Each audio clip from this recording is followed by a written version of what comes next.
Une maison comme une autre, dans un lotissement comme un autre, à 40 km au sud de Paris. Mais ici, c'est le soleil qui va faire la différence. Mine de rien sur le toit, 2 panneaux solaires. Dans le tuyau, un fluide transporte la chaleur des capteurs dans un ballon d'eau chaude. Résultat, une eau à 60 degrés pendant tout l'été.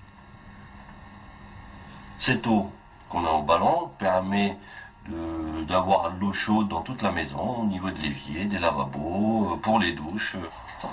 Mais le clou, c'est cette installation d'apparence elle aussi fort banale. La chaudière à condensation, très utile quand vient la fin de l'été. Si l'apport solaire n'est pas suffisant, la chaudière prend le relais pour chauffer cette eau. C'est une chaudière spéciale ? Alors ici nous sommes en présence d'une chaudière à condensation. La condensation, démonstration de l'intérêt du procédé par un expert en chaudière. Ici, c'est le chauffage classique du circuit eau chaude. Et ici, c'est un chauffage par la chaleur contenue dans la vapeur d'eau.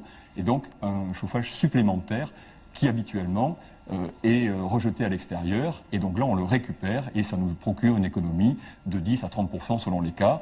Mais tout ceci a un prix. Pour une chaudière haut de gamme à condensation, accouplée à un ensemble solaire, il faut compter 8 à 9 000 euros, plus cher qu'une installation ordinaire. L'économie d'énergie doit se faire, elle, sur plusieurs années. Le bureau d'études qui a fait l'étude thermique nous a calculé une économie de l'ordre de 38% sur la facture de gaz.